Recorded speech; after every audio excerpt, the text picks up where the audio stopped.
Welcome to Let the Quran Speak, and welcome to our series, Muslim Heroes of the Past. Today we're looking at Imam Malik. He is one of the founders of one of the schools of thoughts of Islam. Dr. Shabir, welcome to Let the Quran Speak. Pleasure to be on. Let's talk about Imam Malik. We spoke about another individual who was the eponym of a school of thought that developed, Imam Abu Hanifa, and now we're looking at Imam Malik, who is known as the second individual, and his eponym is the Maliki school of thought. Yeah. So Imam Malik, the eponym of the Maliki school of thought, is more fully addressed as Malik ibn Anas, Malik the son of Anas. He was born in Medina, the city of the Prophet Muhammad, peace be upon him, in the year 93. So to contextualize that, so that would be about 82 years after the death of the Prophet Muhammad, peace be upon him. So it's within 100 years. It's close, but still, with some distance between him and the Prophet, peace be upon him. That would mean that he got his information from, the generations before him.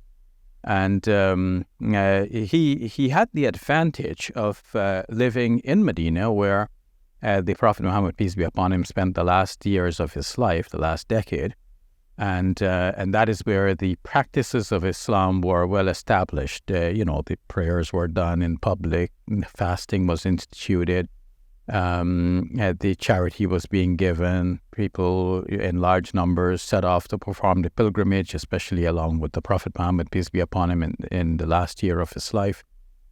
And so people in Medina knew what the religion was, how to practice it. They knew all of the details, not by any word of mouth where somebody tells another person, but by their own lived experience. And for Imam Malik, this was a strong proof of what you might call the Sunnah, or whatever should be adopted as the practices of Muslims, because we have a large body of Muslims there doing the same practices. Mm-hmm. Now, we know Imam Malik was a scholar and he had many students. How did his idea of living in Medina and the importance of the practices of Medina affect his school of thought? Yeah, well, naturally, because he was there and he saw we would call the living practice, and what he would call al-amr al-mujtama alayhi indana, the matter on which there is consensus among us. So because he was living in that milieu, he saw that you did not need to rely so much on individual reports, like one person saying that the Prophet Muhammad, peace be upon him, acted thus or said this. He had a stronger basis for determining what was Islam and what wasn't Islam, or more technically, what is the Sunnah, what is not the Sunnah. So just to be more clear, especially for those who are not so savvy about all of these different details, imams and so on, how is something decided in Islam? So you have the Quran. So the Quran may say something in brief, and then hadiths are narratives that report something about the Prophet Muhammad, peace be upon him, would go into more detail. So in the time of Imam Malik and even before and after, and especially after, people are puzzled as to, what exactly is the practice of the Prophet, peace be upon him. So we know what the Quran says in brief, because Muslims are not in doubt about the Quran. But then the elaboration of that is found in hadith. This is where the question arises. Did the Prophet, peace be upon him, act this way or that way? Did he say this thing? Or apparently it's contrary, as reported by various individuals. So for Imam Malik, it was easy to settle the matter, because there was a large body of Muslims right there in his hometown who are all united in doing things in a particular way. And so he could rely on that, whereas we will see that later scholars would have to rely on other methods of determining what exactly is the way of the Prophet Muhammad, peace be upon him, that serves to elaborate and to explain further the brief statements of the Quran. Mm-hmm. So, Dr. Shabir, we know that he was responsible for Muwatta, a huge volume of books. Can you tell us a little bit about that? Yes, the Muwatta is a collection of hadiths, about 500 narratives from the Prophet Muhammad, peace be upon him, and a few hundred from other sources. So, like, for example, he would report what Omar radiallahu anh did. Omar, that phrase means God be pleased with him. Now, Omar was the second caliph of Islam, and he, of course, the caliphate at this time had its seat in Medina. That too was an advantage for Imam Malik because you know how case law works. The things proceed from precedents.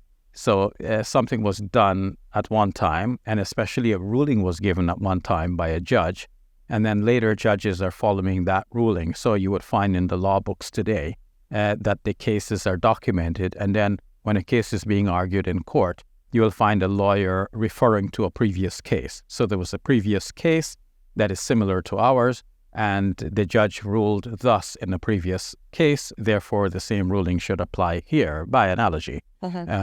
So Imam Malik had the advantage of being right there where the caliphate had been established before him, especially up to the time of Uthman, and he could report now the judgments that were given, many of which were given in the time of Umar radiallahu anh, and that became established precedent. So Imam Malik included such mention in his book, which is called the Muwatta. Should I say something about the name Muwatta? Sure, yes. Yeah, the name Muwatta actually means something like the trodden path.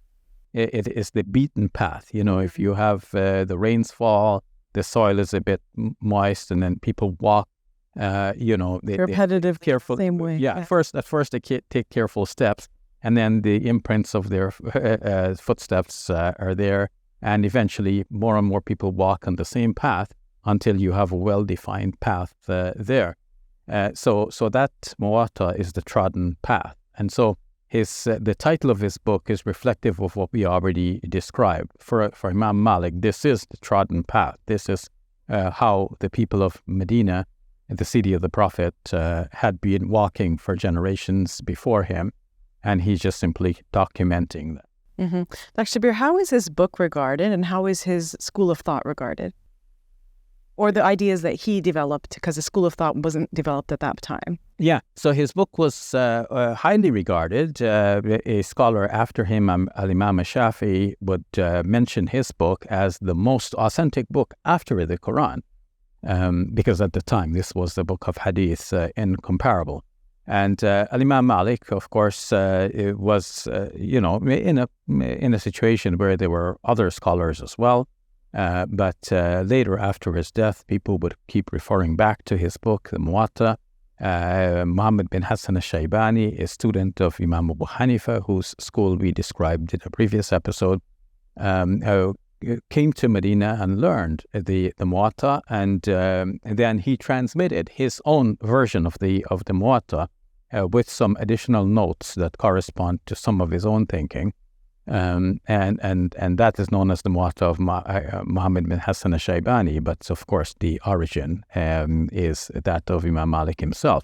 And so Imam Malik would have an influence on the Hanafi school in this way, and he is also reputed to be a teacher of Imam Shafi'i, whom we must describe next as the eponym of the third of the four major schools of Islamic jurisprudence. All right, Dr. Shabir, that's a good segue. So let's end there, and then we'll come back and deal with Imam Shafi'i later. Sure.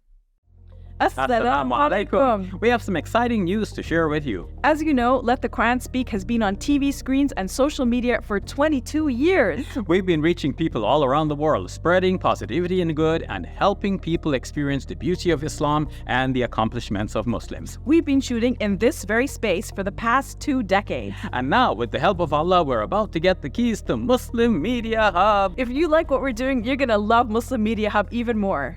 Because it's the next step up. Think new TV shows, podcasts, social media content, and film. It will have new talent, more youth, and a lot more space and resources to do what we love. Spread the message of Allah. Our Muslim Media Hub costs $2.4 million. And for that, we need to raise $300,000. Please give whatever you can. Every dollar counts. It's our collective responsibility to share the message of Islam with our fellow human beings. Please help establish Muslim Media Hub so we can do this. It's a sadaqah jariyah, something that will continue to be of benefit to the Muslim community long after we are gone. Thank you, and may Allah bless you and your loved ones today and always. Assalamu alaikum.